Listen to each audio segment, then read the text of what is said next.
This video is on the objective complete the steps of a hypothesis test for a proportion, right? A population proportion.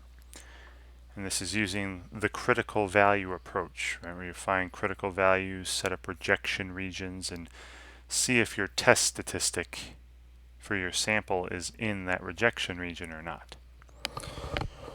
All right, so let's take a look at the question related to this objective in your homework here. Again, if you're unfamiliar with the topic, want to see more about it, please click on More Instruction. Look at their videos, their notes, their examples, and hopefully those help you. All right, so a digital marketing specialist is interested in studying the percent proportion of customers who use online coupons when making an online purchase. To investigate this further, the digital marketing specialist would like to test the claim that the percent of customers who use online coupons when making an online purchase is different than 75%. They decide to complete a hypothesis test at a 10% significance level. They sample 80 online customers and determine the sample percent to be 90%. So 72 of these people used online coupons is what this means, right? And the sample proportion was 90%. 90% of these 80 customers used online coupons when shopping online. So yeah, the following is the data from the study. So again, the sample size is 80. The p hat is 0.9. So I'm going to go through and write on paper all the steps performed in a hypothesis test for a population proportion like this is. So again, here, P, right, our population proportion, this represents the proportion or the percent of all customers, right, the entire population, the percent of the entire population of customers who use, I'll just say who use online coupons. It says who use online coupons when online shopping. Let's say who use online coupons. Okay. Now, the claim that is mentioned, remember you have to, we identify some sort of claim about a population parameter here, about this population proportion. They said the claim, we're testing the claim that this percentage is different than 75%, so P is not 0.75. And then once a claim is established, you can set up your hypotheses. Right? Null hypothesis, alternative hypothesis. Now this claim does not involve equality, right? Is not equal to. So this will be represented by the alternative hypothesis. And I'll make sure I note that to myself, right? The alternative hypothesis is where the claim is represented. And then the null hypothesis and alternative hypothesis, they should be opposing statements. So the null hypothesis would be that P is equal to 0.75, and this is what gets assumed, right? You are going to assume that this is true, right? That the null hypothesis is true, and then decide later whether or not you like that assumption based on the sample evidence. Are you going to reject it or not? And one more thing I'm noting here is that the way the alternative hypothesis looks tells you what kind of a test you're running. So this is a two-tailed test here, right? You have a parameter not equal to some value, and be very careful with this, right? If it's a two-tailed test, I'll be setting up two critical values, and if it's a right-tailed test, I'll set up, or a left-tailed test, I'm only going to be finding one critical value. So pay attention. All right, now the hypotheses are set up. Then we have our significance level, alpha. Now they mention here that their significance level was 10% or 0.10, right? 10% significance level for this test. All right. Then they took a sample. All right, they took a sample and the sample size was 80, right? They had 80 people in the sample. And they gave us the sample proportion, right? They didn't give us a number of successes. They gave us the p hat or the p prime. And they said the proportion of these 80 people that used online coupons was 90%, right? 0.90, or just 0.9. Now, if we assume normality of the population here, or by the central, remember the central limit theorem for proportions? By the central limit theorem for proportions, the distribution of all the p hats, all the sample proportions for all samples of size 80 would be approximately normal, with a mean value of p, which we're assuming is 0.75, and a standard deviation of the square root of p q over n, right, where q is just 1 minus p.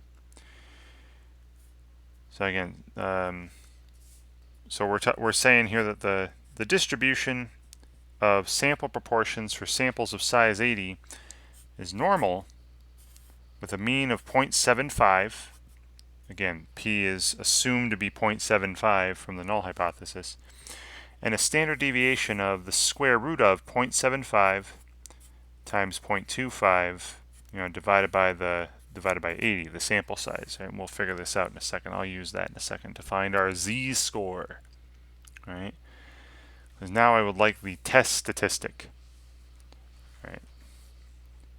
So now after taking a sample, talking about the type of distribution our sampling distribution is, it's a normal distribution, we'll find our test statistic. Right? The test statistic for our sample proportion.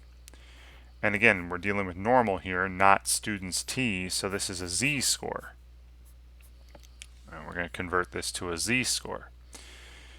Now I take my sample proportion, I'll write the little formula again. You take your sample proportion, subtract the mean of the population of the sample proportions, which is p, which is going to be 0.75 coming from the null hypothesis, divided by the square root of p times 1 minus p, or q, then divided by n. So this is 0.9, right, our sample proportion, minus 0.75, right, the assumed population proportion, divided by the square root of 0.75 times 0.25 divided by 80. Right, and I'm going to punch all this in and round to 2 decimal places, all right, maybe 3. So I'll pull up the calculator. So parentheses around the numerator, 0.9 minus 0.75, which would be just 0.15. Then all that divided by, and then inside a square root, all in the denominator here, we have 0.75 times 0.25 divided by 80. And again, make sure all of that is underneath the square root symbol. All right, so we're getting a z-score. That's pretty far away. 3.1, I'll say 10 if I go to 2 decimal places, right? Because it'd be 0.98 would round to 3.10. So that's pretty far away from the mean. Remember, usually if you're more than 2 standard deviations away from the mean, you're pretty far away, relatively speaking. This is our particular sample proportion, our p hat of 0.9, is more than 3 standard deviations away from the mean. All right. But now we're going to talk about, is it really far away, or are we going to consider it too far away to believe this assumption? All right, because if this assumption were real, if this assumption were true, you would think the sample we took would be relatively close to it, but it's not. Right? Well, we'll decide if it's not, or right now with the critical values. All right, so after my test statistic, I find the critical value. Well, use because again it's a two-tailed test. All right, so remember what we're doing with critical values here. All right, so we're looking at the standard normal, right? We're looking at the z distribution. Normal, right? A little symmetrical bell-shaped curve, and then underneath the peak is a z-score of 0. which would correspond to a proportion of 0.75, right, which corresponds to this proportion of 0.75, the mean value. And then our critical values are, there's going to be two of them, one positive and one negative. And they'll be opposites, nice symmetry. Now alpha, right, alpha, the significance level is 10%. But I'm cutting that in half here because I got these two tails, right, two regions. So I'm looking for the z-score that has 5% above it, and then the opposite of that, right? What z-score has 5% below it? So this is the opposite, negative, that z with a subscript of 0.05. But this tail has an area of 5%. This tail has an area of 5%. So that way they both add up to my significance level of 10%. All right. Now, these here, these z-scores with 5% above and 5% below on the tails, you can find from a table or from your calculator. Now I'm sure there's a table coming up, but I'm going to use the calculator. And remember, to find z-scores, you go to that distributions area and go use that inverse norm. Right, we're doing normal, not t, right? So inverse norm. And if I want, now I'll just do the one over here with 5% to the left. Remember, the area you enter here is an area to the left. So if I just put in 0.05 and then mean 0, standard deviation 1 because it's the standard normal, there's negative 1.645, right, if I go to 3 decimal places. So this value here with 5% to the left is negative 1.645, meaning that this value with 5% above it is positive 1.645. Right. And then look at where our test statistic falls. Right. Our test statistic was 3.1, way out here. Right. 3.1. There's the test stat. Clearly in one of these rejection tails, these rejection regions. Right. Clearly in those. So then we make our decision about the null hypothesis. Right? After setting up the critical values, determining where the test statistic falls, you make a decision. Do you reject the null hypothesis or fail to reject it? Well, clearly, we're in the rejection region. We reject the null hypothesis. So I'm going to be rejecting. Going back to my hypotheses, sorry about all the movement of papers here. So I'm rejecting the null hypothesis. I'm going to cross that out. That means our evidence leans towards supporting the alternative hypothesis. Now, the alternative hypothesis was the claim. So in our conclusion, right, the conclusion that you make is always about the claim. The claim was that the percent of all customers who use online coupons is not 75%. We're supporting that. We would say there is enough evidence, or there is sufficient evidence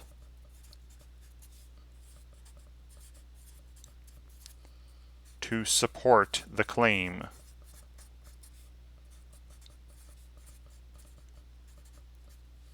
I could write out what the claim is, but that's it.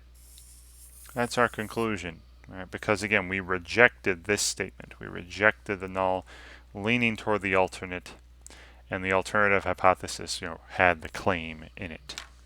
So we're supporting the claim. So that's a lot. I know it's a lot, but you've seen me do this before with tests for means. It's the same steps, it's just different letters. P instead of mu. And the way you calculate the test statistic is a little different because it involves proportions. It involves the square root of p times 1 minus p over n. A little different, but the steps involved in hypothesis testing do not change. All right, so back here they want the first, the null. Remember, the null hypothesis was that p equals 0.75. The alternative was that p does not equal 0.75.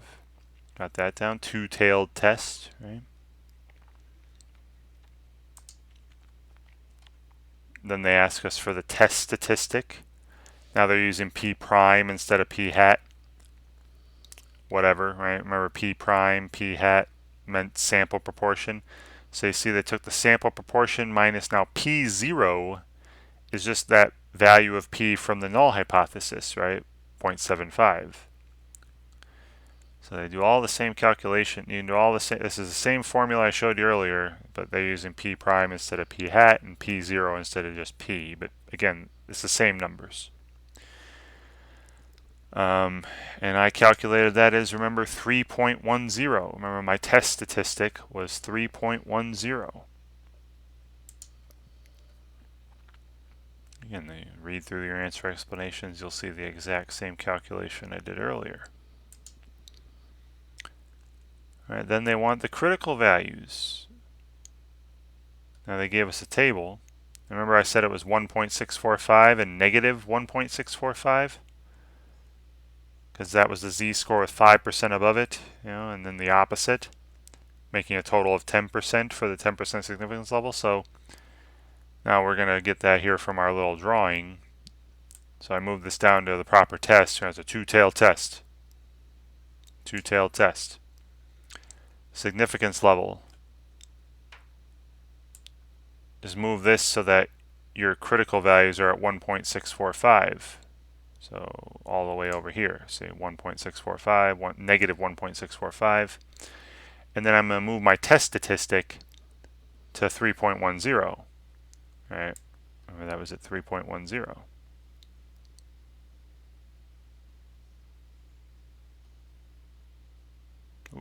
I had it. There. And again, you can very clearly see that the test statistic is falling in one of these rejection regions. This is what we're going to have to state next, I'm sure.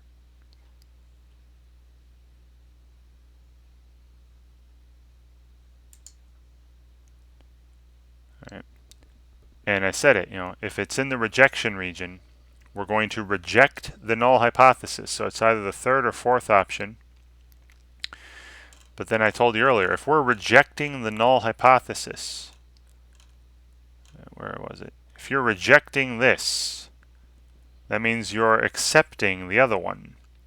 And the other one was the claim. So that you're telling yourself that the evidence given to us, this sample evidence, supports the claim that the proportion of customers who use online coupons is different than 75%. So reject the null. There is strong evidence to conclude that the percent of customers who use online coupons when making online purchases is different than 75%. That one there. Submit. Because the other one says there's not enough evidence to support that. All right. And that should be it, because you went all the way down to the conclusion. And that looks like about it. So if you take your time and do that question, the question you get for that objective, if you do it well the first time around, don't get anything wrong so they have to throw more problems at you. Looks like if you go through it just the one time, that objective will be over. So if you pay attention to what kind, what your hypotheses are going to be, what's the claim, what are the hypotheses, what's the significance level, what kind of a test are you running, what's the test statistic, what are the critical values, do you reject or not reject the null, and does evidence support the claim or not? If you go through all that correctly the first time around, you'll be done with the objective. It should be relatively short.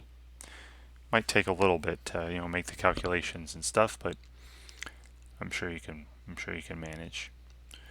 All right, so hopefully watching me do this or looking at the more instruction help you when you work on this kind of a problem on your own. And thank you very much for watching.